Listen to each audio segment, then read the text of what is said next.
Se trata de un seminario internacional en celebración del 25º aniversario de la maestría en Derecho Privado.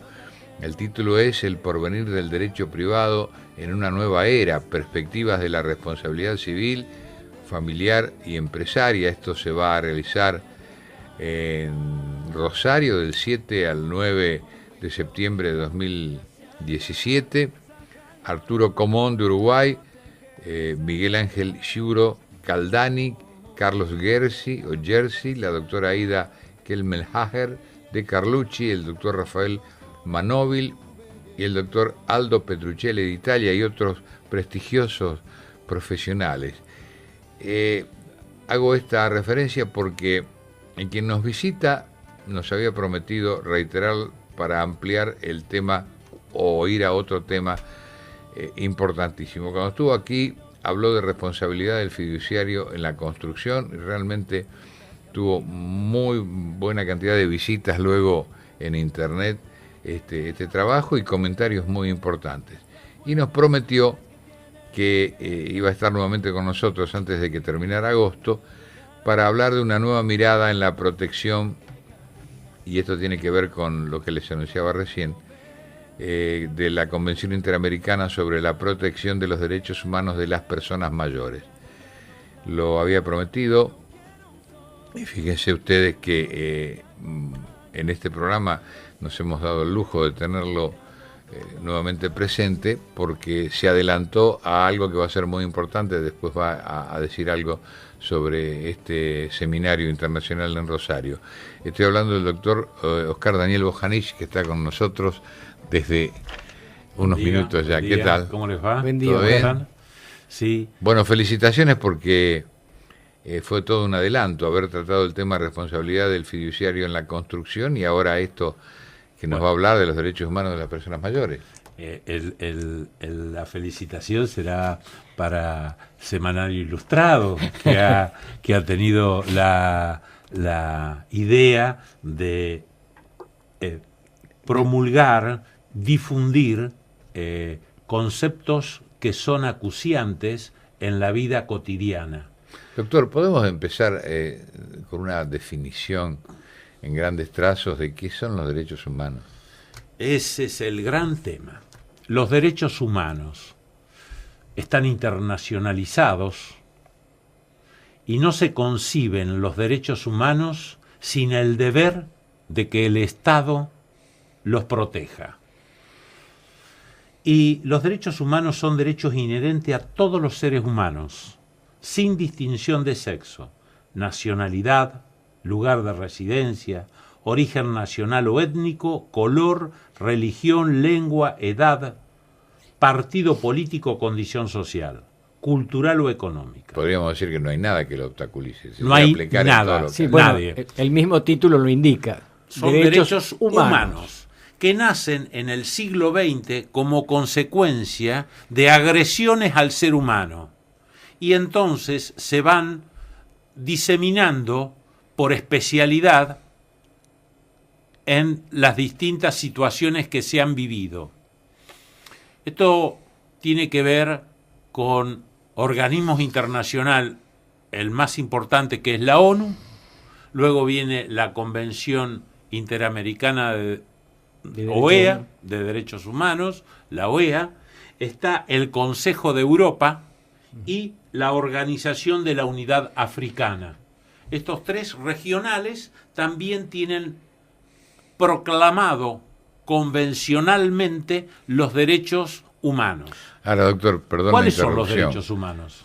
Antes de que nos detalle cuáles son los derechos humanos, la pregunta surge espontáneamente. ¿En todos los casos se cumple con amplitud o se desvirtúan los derechos humanos? Los derechos humanos deben cumplirse inexorablemente.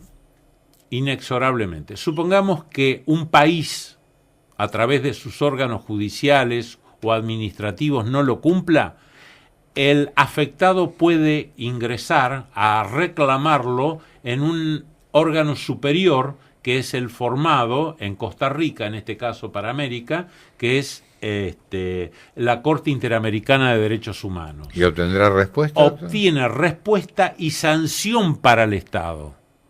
Es decir, todos los estados que se adhieren a una convención internacional saben que si no cumplen, tienen una sanción económica inclusive. De no adherirse a Dios, a los derechos humanos. De no proteger los derechos humanos que convino, aceptar. Pero al no convenir aceptar, no. queda librado a que haga. Si no acepta la convención, no rige en el Estado. Pero es solamente para los firmantes. Claro, pero dejamos a seres humanos desprotegidos en cierta medida. Pero, y les voy a decir, la Corte de la Nación y la provincia de Buenos Aires, no obstante, en determinadas cuestiones hace una interpretación analógica y llega a los mismos resultados. Pero en la Argentina se ha adherido a todos los convenios internacionales.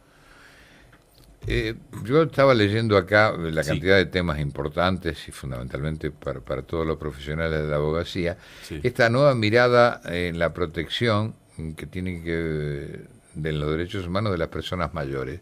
¿Cómo lo define esto, doctor?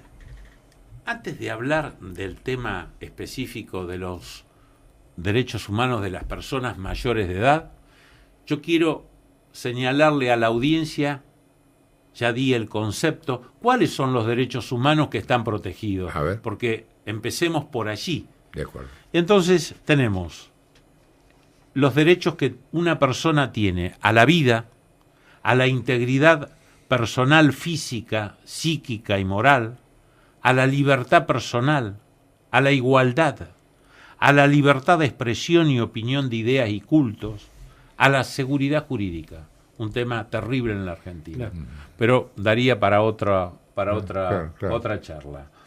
A peticionar ante las autoridades, a no estar sometido a esclavitud o servidumbre, a no ser sometido a torturas ni a penas o tratos crueles, inhumanos o degradantes, a la protección de la libertad de conciencia y de religión, a la privacidad, al honor, a reunirse libremente y asociarse, a la identidad,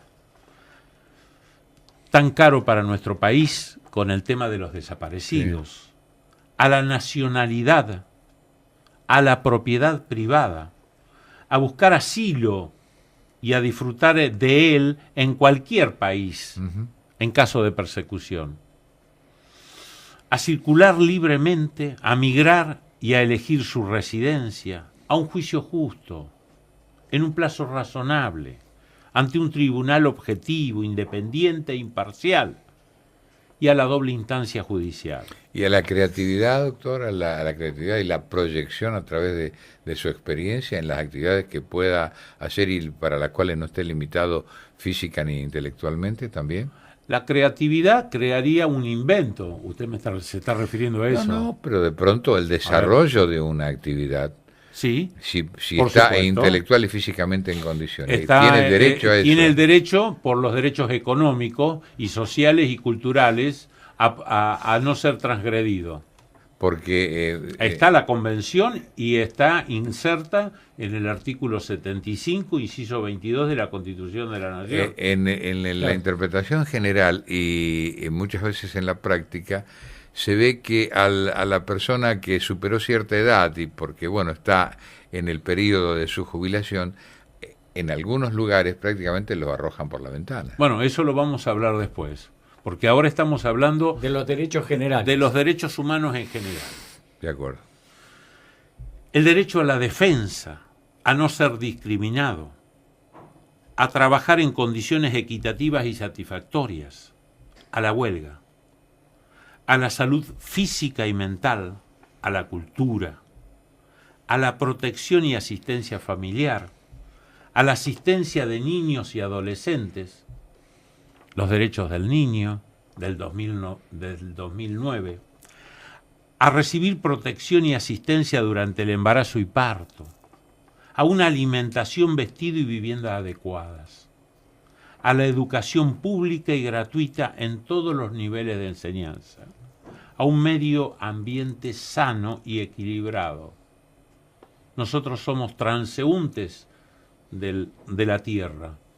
tenemos que proteger el medio ambiente para el futuro, a la autodeterminación de los pueblos, a la seguridad social, al desarrollo humano, económico y social sustentable, a vivir en paz.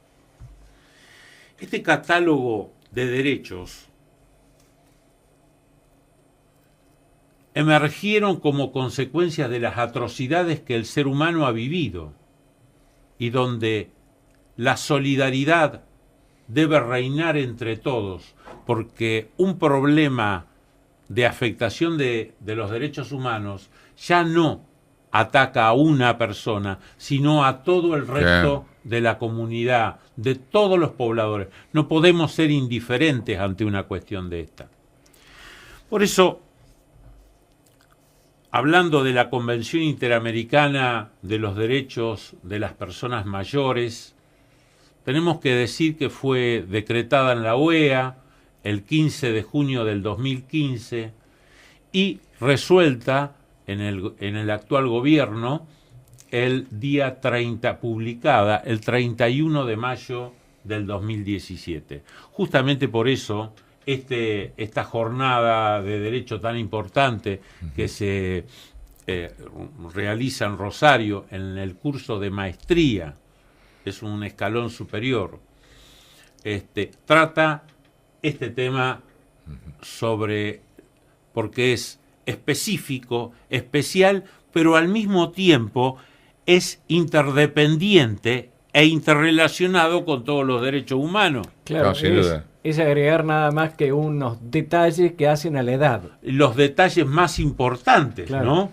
¿Y qué falencia ve usted que en este momento hacen que no se cumpla concretamente? Por ejemplo, la que se tenga punto. El problema de la falencia está dada en la economía de un país y la progresividad de poder cumplir adecuadamente con todas las normas que la misma convención.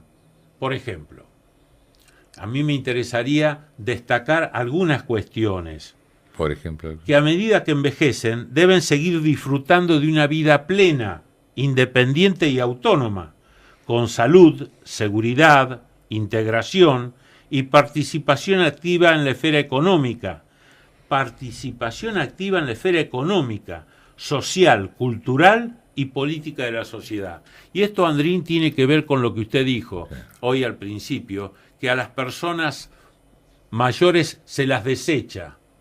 Y esto no es así. No, para nada. Al contrario, se le debe dar una participación activa. Yo recuerdo que en la filosofía griega antigua, los sabios eran los viejos. Los ancianos. Sí. Los ancianos. Es decir, que el conocimiento y la experiencia son elementos importantes y que no pueden ser desechados por la sola juventud, porque la juventud sola lo único que puede tener es conocimiento, pero le falta experiencia. De allí es tan importante lo de los griegos.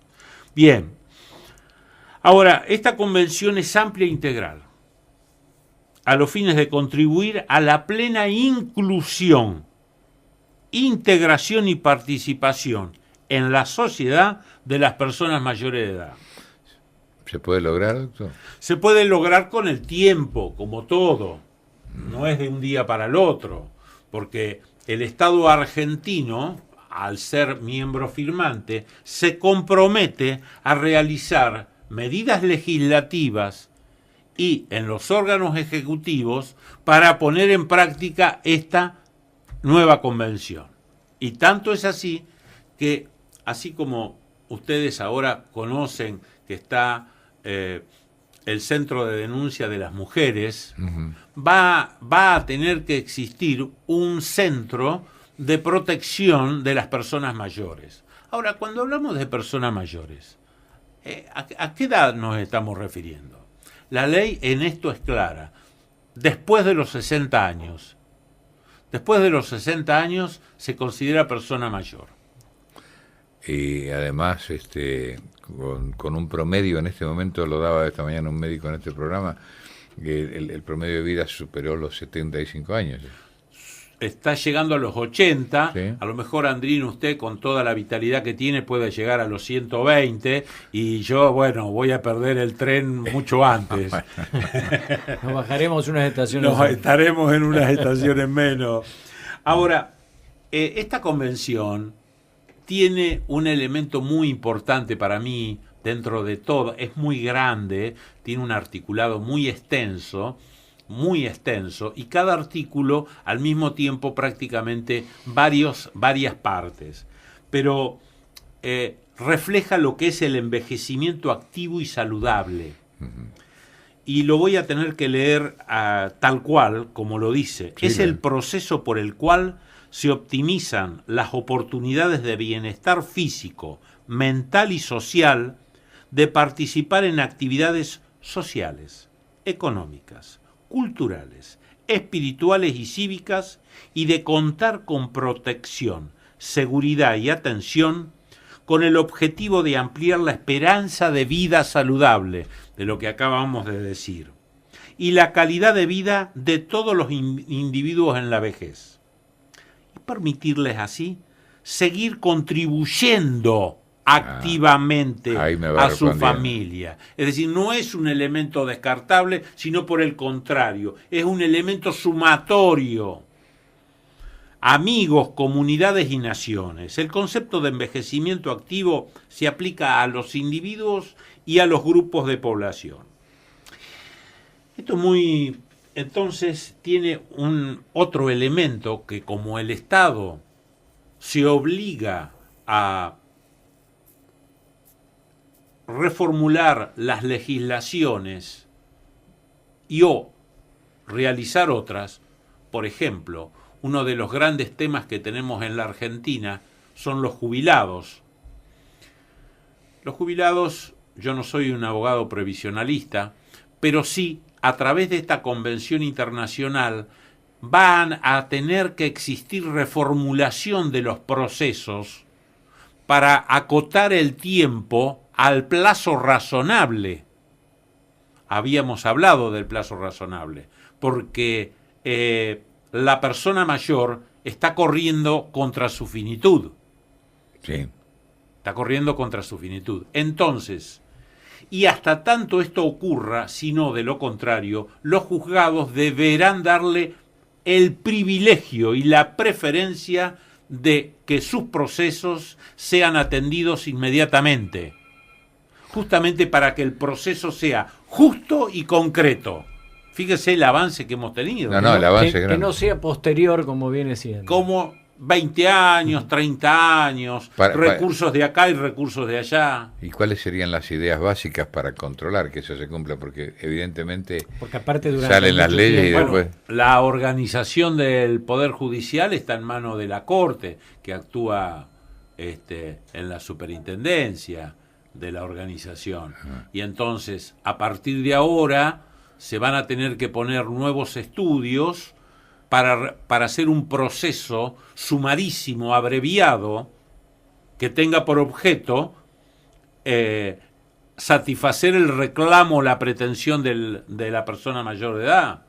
Doctor, sí. ¿Da la actividad de un abogado en una ciudad importante para encarar directamente la especialización en este tema de personas mayores? ¿O tiene que entrar dentro de los temas generales de la abogacía? Mire, yo le cuento, yo soy abogado del año 80. Antes hacíamos derecho civil o comercial o laboral o todo junto. Hoy vemos estudios jurídicos que se dedican exclusivamente a la parte civil, otros al comercio, otros a sociedades, otros a concursos y quiebras, otros al derecho. Es decir, el derecho es tan amplio como la persona misma que impone conocimientos de especialidad adecuados y hace que se tienda a esa especialización que usted está hablando. Claro, de todas maneras, como sucede en medicina, seguirá habiendo un médico un clínico, estamento que, claro, como el clínico, ¿no es cierto? Claro. Que puede opinar y actuar hasta en diversas cosas, Exacto. aunque después derive. Aunque derive y trabajen juntos, porque no se olvide que el abogado tiene el concepto de la confianza. Un cliente ingresa al estudio por la confianza del abogado. Este es un elemento. Entonces, si el abogado, ocurre más tal vez en ciudades más grandes, no tiene las herramientas, los nuevos fallos sobre un determinado tema, recurre a otro que se ayudan que lo complemente, y coadyuvan para que el interés del justiciable tenga su resultado o beneplácito positivo. Doctor, ¿me permite esto preguntarle si el derecho es un tema que no termina con el diploma que le entrega la universidad y esto requiere de un abastecimiento intelectual permanente? Es una pregunta interesante. La abogacía y los distintos cambios sociales que se van perfilando permanentemente sufre una adaptabilidad en las leyes y en la interpretación y también en el pensamiento mental que va produciendo actualizaciones. Morelo, Augusto Mario Morelo, profesor de Derecho Procesal de La Plata, eminente, que ha fallecido, nos decía que el derecho permanentemente va cambiando. Yo, si se lo digo en griego, le tendría que decir: nadie se baña en las mismas aguas del río. Hay una modificación permanente y el abogado tiene el deber de estudiar. El título es simplemente el principio. A partir de ahí comienza. A partir de ahí. Yo sigo estudiando, tengo 35 años de abogado y sigo estudiando y me gusta porque uno aprende. Hay un autor español, Ortega y Gasset, que dice que los nuevos casos se resuelven a través de miradas que antes nadie las quería mirar y sin embargo los pensamientos del razonamiento, la equidad y demás llevan a que se observe algo diferente y que justamente innova en las cuestiones. Todos los días los jueces están haciendo esta realización y los abogados acompañan al respecto. ¿Tiene mala prensa el abogado, doctor? Pobre nosotros los abogados. Mire, tenemos una mala prensa como consecuencia de que nos dicen ave negra. A ver, a eso nos dicen ave negra. Nos dicen ave negra, chupasangre, en fin. Lo que la gente no sabe, que en verdad esto se trata de una conquista social. Este término despectivo, estigmatizante, discriminatorio, viene del año 1700. ¿Y que nació como un halago y no como una...? Nació como un ataque del adversario, del enemigo. Federico Guillermo I era el rey de Prusia entre 1713 y 1740 y no quería que en su reinado haya abogados. Sin embargo, la población quería conocer los problemas y sus derechos sobre especialmente temas tributarios, es decir, que estaban íntimamente relacionados con el tributo y el rey, sus impuestos, los problemas de agua y los problemas de vecindad. El rey no quería poner abogados, decía que no por nada. No le convenía. No le convenía, porque iban ahí contra su interés. Evidentemente hubo una gran repercusión de la población y consiguieron que el rey aceptara a los abogados. A este rey se lo denomina peyorativamente el rey sargento, porque él siempre, aún no siendo militar, estaba vestido con la ropa de militar. Y entonces, con el mismo criterio, dijo que los abogados debían vestir siempre con una capa negra. Entonces él, desde arriba de su reinado, de su reino, cuando los veía pasar decía, ahí van las aves negras.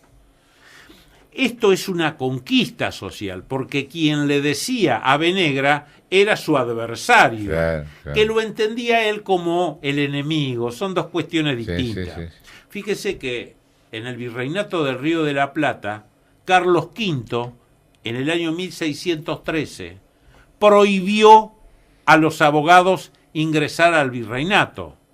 Y cuando ingresaron, los tomó la corona. Es decir, el pueblo nunca fue defendido. Uh-huh.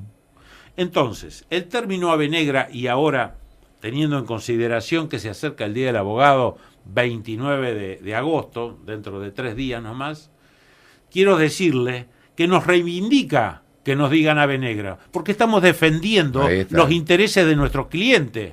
Y obviamente que el otro nos va a decir de todo.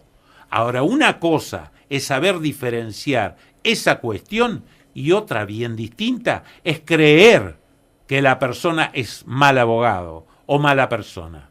Son dos cosas diferentes. Sí, no, por supuesto. La capa se usa hasta en la actualidad, ¿no? La capa en Estados Unidos especialmente. Estados Unidos, Nosotros estuve hablando con un síndico concursal de Brasil que tenía una empresa en estado falencial en Estados Unidos, y entonces tenían que tener una reunión para la venta de un gran inmueble en el San Pablo.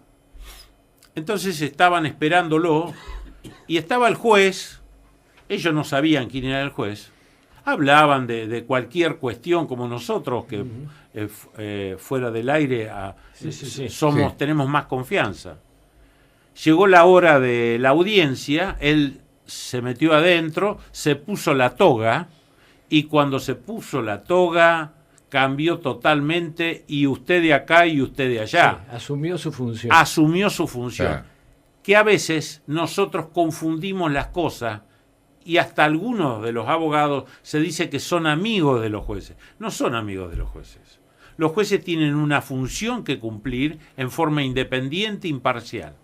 Y los abogados, como instrumentos de justicia, tienen que decirle al juez las cuestiones de el reclamo correspondiente. De allí amistad y una gran diferencia. Me dejan poner en juez un segundito, porque Sí. se nos fue el tiempo. ¿Se nos fue? Pero hay una pregunta que le acaba de pasar Ricardo, que estaba en el contestador, ¿verdad? Sí, de una señora. Doctor, usted Sí.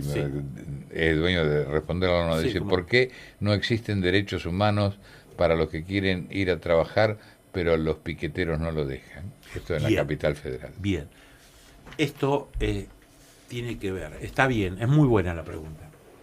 Mire, los derechos humanos van a ser el elemento, la llave para ser aplicado en nuevas cuestiones sociales. Va a ser el instrumento para resolver nuevas cuestiones. Y entre las que va a resolver, la más importante y la que se avecina, como diría Pepe Mujica, el presidente uruguayo, va a ser la robotización. ¿Qué es la robotización? El nuevo concepto tecnológico donde los seres humanos vamos a tener menos trabajo y problemas que se ciernen, y de allí los reclamos que van a existir. Entonces, va a existir un tiempo de maduración y de aplicación de los derechos humanos, porque no nos olvidemos que los derechos humanos tienen una interpretación que se llama la válvula de salida de siempre, que se llama la pro homine, es decir, a favor del hombre. Nosotros, yo tal vez no lo vea, los nuevos derechos humanos, los que vienen y las nuevas situaciones que tenemos, van a crear las válvulas para salir de los problemas que se están padeciendo en cuanto a falta de trabajo y demás.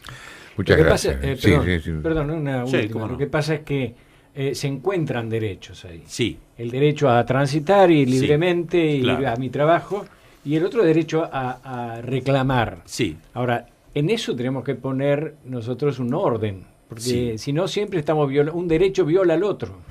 Claro, ahí van a empezar las interpretaciones. Esto tiene un concepto constitucional, los dos elementos que usted dijo están en la Constitución Nacional y también están en la Convención Internacional de los Derechos Humanos.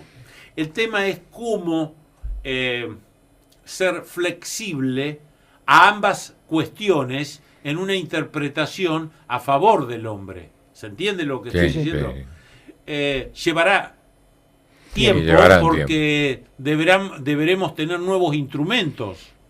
Siempre, ante determinadas circunstancias, se crean nuevos instrumentos legales para pacificar la vida en común. Doctor Oscar Daniel Janich, muchas gracias. No, por favor, gracias a ustedes.